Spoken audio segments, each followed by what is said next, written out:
все операторы и даже банковский сектор ощущают определенную нехватку качественных и профессиональных ресурсов, именно как разработчиков в данном случае. Что касается регионов, там действительно ситуация иная. Там и население не готово на сегодняшний день пользоваться безналичными платежами, потому что нет инфраструктуры, соответственно. Как верно вы отметили, на базаре не представлены QR. То если у тебя случилась какая-то проблема с картой либо с онлайн-кошельком, ты обращаешься в одну компанию, она тебя футболит к другой. Обращаешься в тон, говорит, это не мы виноваты, это они виноваты. Кто несет ответственность здесь, в ваших продуктах? Для нас еще рано думать о блокчейне. Я думаю, это будет интересная тема, и более к ней нужно глубже с ней знакомиться, тогда, когда Мегафон станет банком. Всем привет! Сегодня финтех, проект телеком-компании, охватывает новые сферы. Телеком-компании становятся агрегаторами всего, что потребляется с смартфонов, и трансформируются в операторов сервисов. От симбиоза финансовых технологий телекоммуникаций развивается рынок B2C и B2B услуг. Абонентам это дает комфорт и удобство, а бизнесу возможность развиваться и повышать свою капитализацию. Сейчас мы переживаем вторую волну ковида, и потому у нас не было практически месяц, и как никогда необходимы новаторские решения в сфере финансовых технологий. И о самых перспективных направлениях финтех-отрасли для Таджикистана мы сегодня поговорим с руководителем нового бизнеса и партнерства Мегафон Таджикистан Юрием Глущенко. Здравствуйте, Юрий. Добрый день, всем, кто нас видит, кто нас слушает, всем добрый день. Мегафон на связи. Спасибо, что пригласили сегодня в студию. Добро пожаловать к нам. Сегодня один из самых важных и вводных вопросов для Таджикистана. Как обстоит вообще ситуация с финансовыми технологиями? И что было самое сложное, чтобы в этом направлении двигаться? Если взять период последних 3 лет, то мы видим то, что достаточно активно финансовые технологии развиваются на рынке Таджикистана. Это связано с тем, что, во-первых, рынок уже был подогрет к новациям, и это говорит о том, что и сотовые операторы начали смотреть в это направление и делать совместные коллаборации с банками. Рынок сегодня на самом деле еще находится в стадии такой созревания. Много чего предстоит сделать. Много уже сделано со стороны и банков, и телеком отрасли. И я думаю, что на протяжении последующих 5 лет будет очень много интересных проектов запущено для нашего населения, которые дадут определенный драйв для поднятия финансовой грамотности и экономики страны. Но так наша финансовая банковская система довольно-таки консервативная. И у меня, например, вообще никак не коррелирует банковская система Таджикистана и финтех. То есть как вы нашли этот общий язык, и кто, грубо говоря, стал инициатором этого все-таки? Если говорить про рынок в целом, то можно однозначно отметить то, что появились некие такие стартапы, которые переросли в банки. Мы знаем то, что Алиф, один из родоначальников финансовой, можно сказать, на инновационной индустрии. Также потянулись и другие банки. И, соответственно, в принципе, мы колесо не изобретали. Мы следим за мировыми трендами. Мы видим то, что уже сотовые операторы давно ушли от классического бизнеса, когда предоставлялись смс-ки, видеозвонки, интернет, а уже переросли в более масштабные, крупномасштабные корпорации, которые превращаются в IT-технологии, в банковскую сферу уходят сотовые операторы. Поэтому, можно сказать, все друг с другом наложилось и получился определенный симбиоз. Получились ряд коллабораций с сотовыми операторами и с финансовыми институтами. В связи с этим и родились новые продукты на рынок.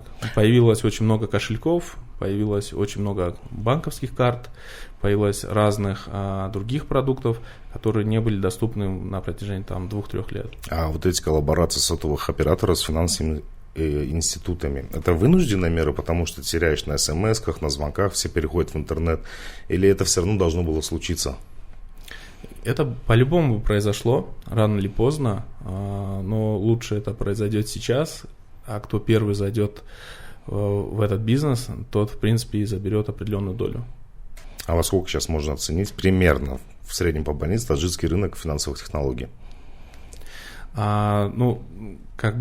Точных цифр я не владею. В среднем. И насколько я знаю, профессиональной оценки не проводилось, оценки именно финансовых технологий.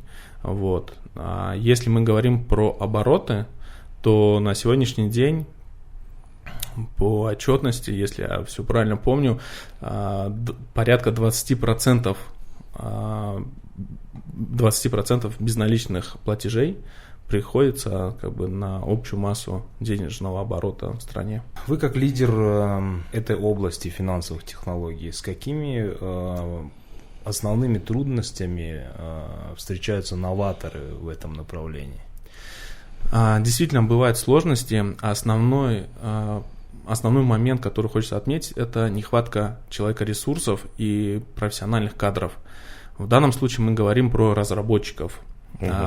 Потому что финтех, он сам по себе заточен на разработку нового продукта, на написание приложения, на написание протоколов.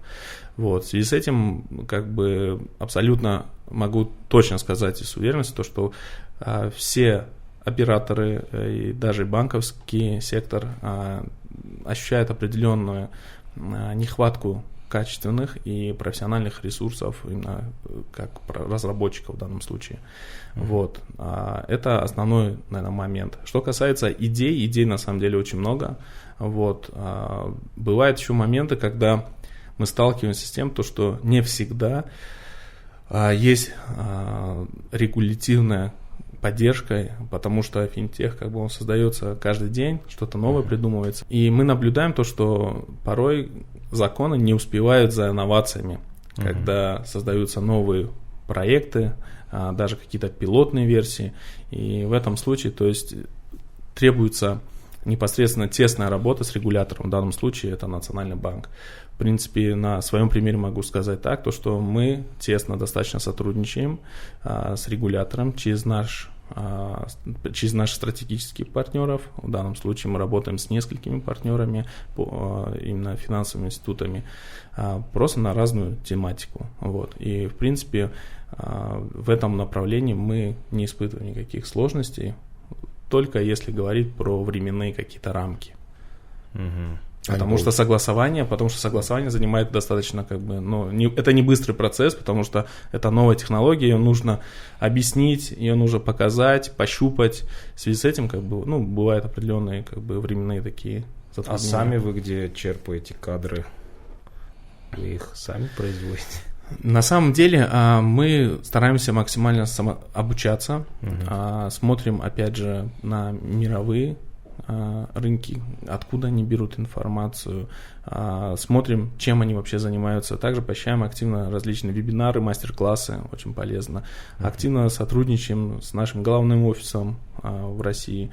Вот. Поэтому, в принципе, у нас, как я ранее отметил, нету нехватки, можно сказать, знаний с точки зрения, просто не хватает ресурсов. А вот эта проблема, когда ты придумываешь продукт, его нужно презентовать, и регулятор тебе сказал, хорошо или плохо. Момент согласования. Он же не только таджикская проблема, я думаю, это везде такая проблема есть. Вот если взять Россию, например, то же самое, ближайших, либо в Лондоне вообще создана регулятивная песочница, мы с вами говорили до подкаста. То есть это проблема, по-моему, всего мира или нет? Без согласования невозможно запускать продукт, потому что очень много различных нюансов может возникнуть. Вот. Что касается песочницы, фундаментально она запущена. Вот. Но на сегодняшний день, насколько я знаю, активно она не пользуется спросом. Возможно, просто сейчас настал тот период стагнации, скорее всего, связан с пандемией. Вот. Не знаю, я не совсем согласен. Если, опять же, не уходить в Лондон, скажем, про Таджикистан, я думаю, не каждый наш чиновник, даже работающий в банковской сфере, морально готов к финансовым технологиям современным. То есть он просто логически. Я, например, тоже не всегда понимаю, что это такое. И я, хотя, казалось бы, я в диджитале везде, да, а тут тебе приносят, говорит, вот это будет работать. И ты такой, а я не знаю, а вдруг не будет. И вот этот момент, я думал, вот именно с чиновниками как-то проходит работа, их как-то обучают, семинары проводят. С людьми, с которыми приходится согласовывать непосредственно на этапе прототипирования, это люди достаточно как бы квалифицированные, с ними проводится постоянная работа, плюс они сами дополнительно изучают материалы, предварительно изучают наш продукт, потому что мы передаем все необходимые мануалы. Вот. Ну, такие как бы практики были на самом деле. Вот. Поэтому относительно компетенции есть однозначно. Вот. Угу. Юрий, а вот сейчас всех переводят на безналичный расчет. Хочешь, не хочешь, иди безналичный. Да. А вообще население готово ли к этому? И какие вот вы предпринимаете способы, чтобы стимулировать население для того, чтобы оно перешло на безразличный расчет? Про безналичные действительно везде об этом говорят. Это необходимая мера для того, чтобы сделать экономику достаточно прозрачной, ну и, соответственно, повысить эффективность экономики страны. Если говорить про Мегафон Таджикистан, то мы мотивируем наших клиентов пользоваться безналичными платежами двумя способами. Первый – это мы начисляем бонусные баллы «Спасибо» за их активность, за транзакции, за оплаты услуг. И второй момент, очень важный момент, когда мы людям даем кэшбэки. Кэшбэки – это отличный способ получать выгоду от той покупки, которую ты привычно, традиционно делаешь. К примеру, я буквально вчера там совершил покупку более 500 самани в двух разных магазинах. В целом я получил там порядка 300 бонусных баллов, спасибо, и дополнительно, соответственно, сэкономил там порядка 10 или 15 самонов кэшбэка получил. Вот. У нас практикуется тема кэшбэков с разными торговыми точками, их обычно называют еще мерчанты. Вот. В разных местах вы можете получить разный кэшбэк. Ну, гарантированно в среднем там можно получить от 1% до 50%. Мы как раз запустили недавно 50% кэшбэк в кинотеатре Тамушо. Вот. Так что приходите, покупайте и экономьте. Но это все в Душанбе, регионы. С регионами... Как там переходить? Вот, грубо говоря, сидит в Сарбанде работник и получает зарплату на карту. То есть, ладно, я уже молчу про онлайн-кошельки. Ведь есть проблема, что ты просто карту не можешь найти, банкомат обналичить, либо просто терминалов нет в магазинах. И кэшбэк с базара как получить. Ну да. Что касается регионов, там действительно ситуация иная. Там и население не готово на сегодняшний день пользоваться безналичными платежами, потому что нет инфраструктуры, соответственно. Как верно вы отметили, на базаре не представлены QR, также далеки, соответственно, и сами пользователи, у которых, к сожалению, бывают и телефоны, как бы не поддерживающие считку QR или невозможности установить мобильное приложение. Такие телефоны еще называются фичефоны. Вот. В этом случае действительно как бы для этого сегмента, к сожалению, как бы, ну, пока не предоставляется никакой возможности производить безналичную оплату. Я точно могу сказать то, что и банки, и регулятор в этом направлении тоже работают, потому что не только как бы крупные города необходимо окучивать с темой безналичных платежей, но и работать с регионами. Вот.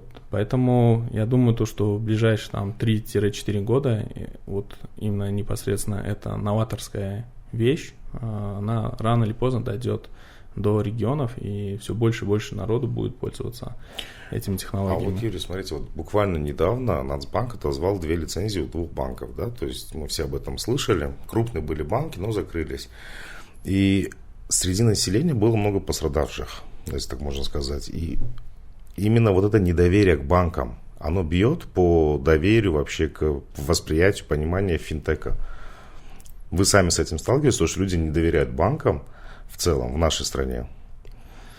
Что касается недоверия оно действительно есть. Какая-то часть населения обожглась в свое время, работая с банками. Вот. А что касается доверия непосредственно к оператору, мы уже на рынке 20 лет. Вот, и предоставляем достаточно качественные и прозрачные услуги, и поэтому население нам доверяет как телекому. Как ранее уже было сказано относительно коллабораций, без которых не представляется сегодня финансовый сектор, это коллаборации с банками или с МДО. За счет вот этих коллабораций как бы и рождается возможность повышения доверия населения, потому что это уже не одно юридическое лицо, а как минимум 2 юридических лица. Это сотовый оператор и это банк.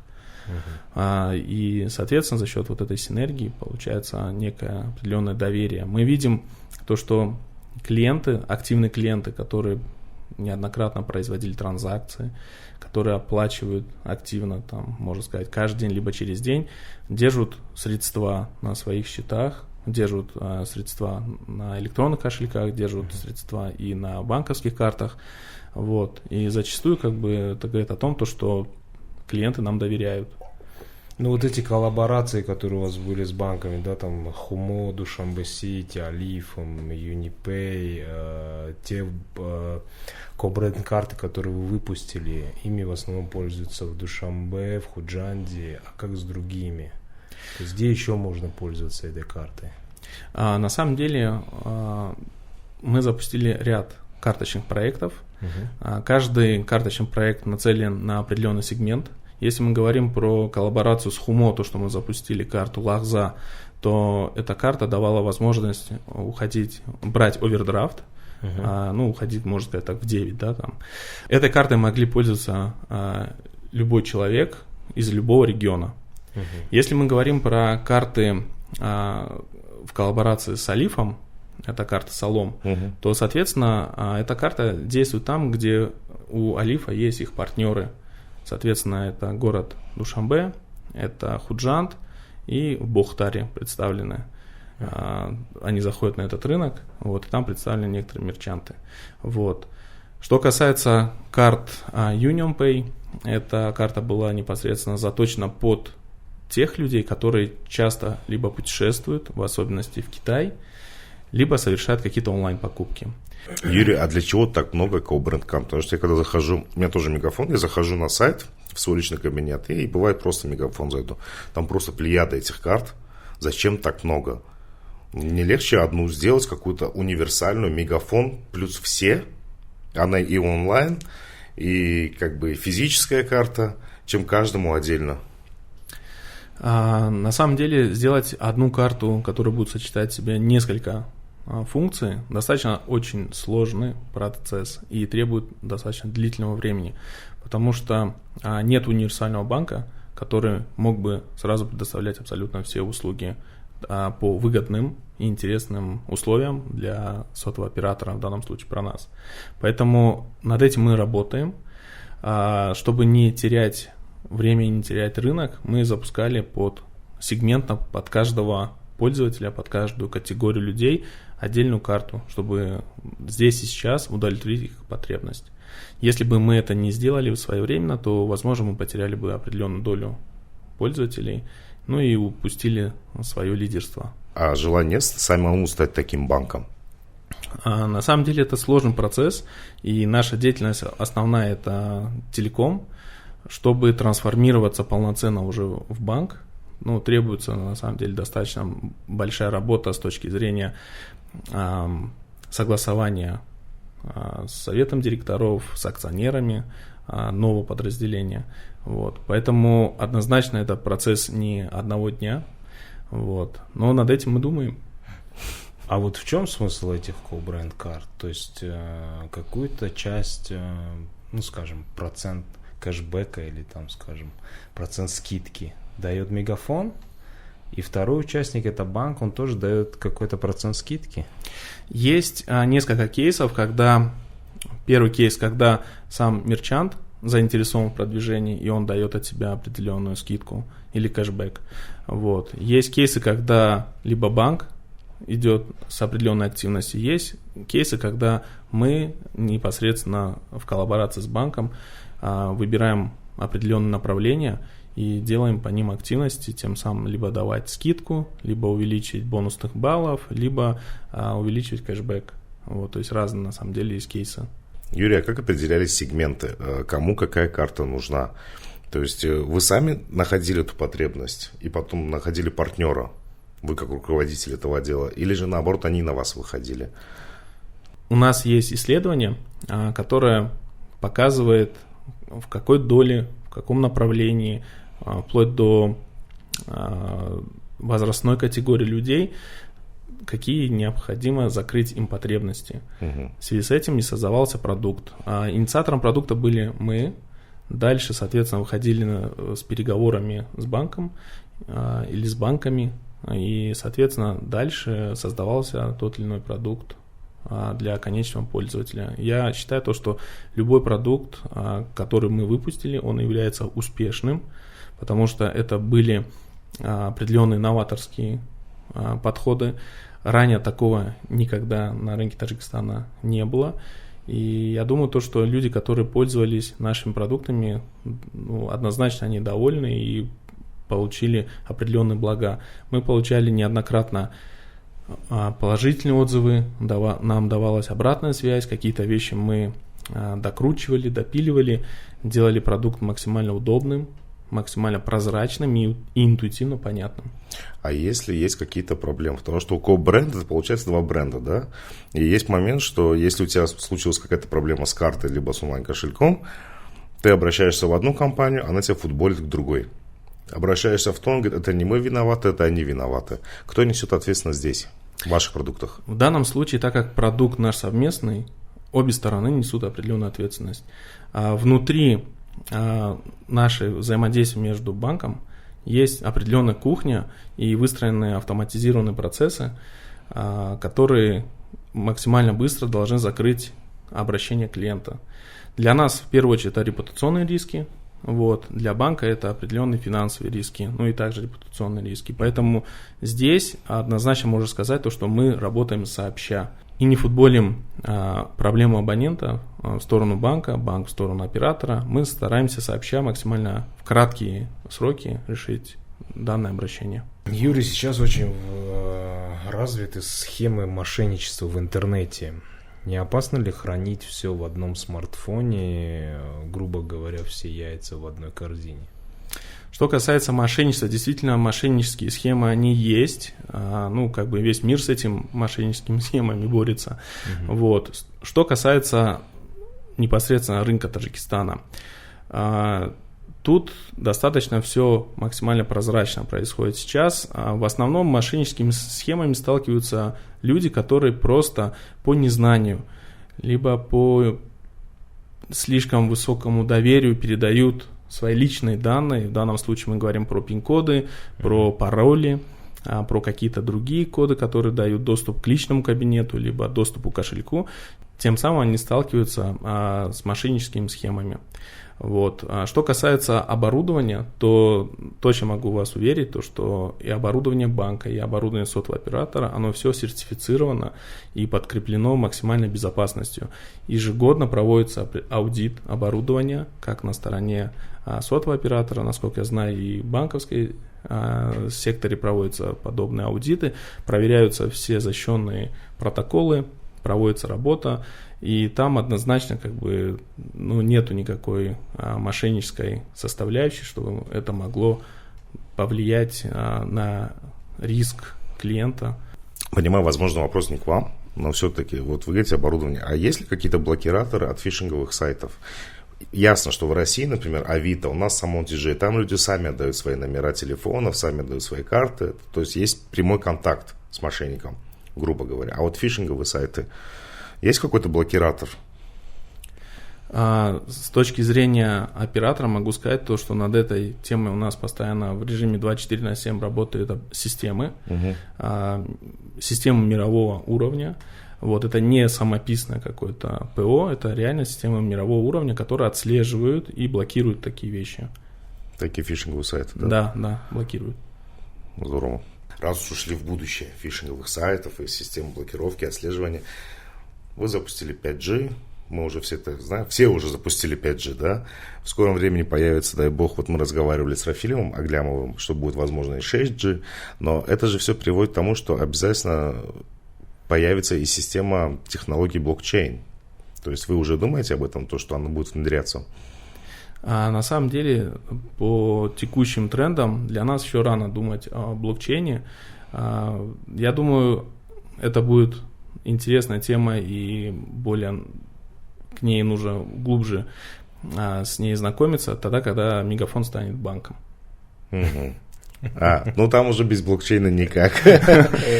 Юрий, Мегафон Академия планирует ли в будущем запустить акселератор или финтех-парк и выпускать специалистов в области IT, как, например, Алиф? У нас в ближайшее время запускается онлайн-площадка Мегафон Академия. Это площадка, которая будет предоставлять возможность давать онлайн-образование на разные тематики, начиная от экономистов до людей, которые должны заниматься непосредственно в финтехе, разработчики, программисты, IT-технологии. Вот. Поэтому я думаю, что в ближайшее время мы познакомимся с этой площадкой и анонсом этой новости. А почему именно онлайн? Нет ли у вас же есть здание, у вас есть академия, она физическая, есть компьютер офлайн. То есть можно прийти же и просто студенту, который сейчас в данный момент экономист, учится на экономиста, новые навыки себе привить, современные. То есть вы себе же можете готовить специалистов, а онлайн не всем доступен. Тот же самый Zoom съедает жестко, как его, интернет. Ну, есть с Мегафоном. Если говорить про Zoom, то у нас есть специальные пакеты, которые очень выгодны для активных пользователей Zoom. Что касается онлайн, мы цифровые. Так, подождите, Юрий. Мегафон Таджикистан. Специальный пакет для Zoom. Очень выгодный пакет. Продолжаем. Что касается онлайн, мы же цифровые, поэтому нам интересно развивать цифровые направления. Что касается офлайн образования, эта тема тоже она будет присутствовать. Вот, мы будем приглашать людей в наше сообщество Мегафон Академии, людей, которые имеют огромный опыт в сфере развития финтеха, разработчиков, как локальных, так и зарубежных, при поддержке наших, возможно, партнеров. И тем самым давать возможность людям с нуля, либо уже на каком-то определенном уровне набрать определенные квалификации и дальше уже их применять в своей работе. И это был подкаст «Такой вопрос» от Академии Трех Медведей. У нас сегодня в гостях был Юрий Глущенко. Спасибо еще раз за беседу. Спасибо большое. Спасибо. Всего доброго.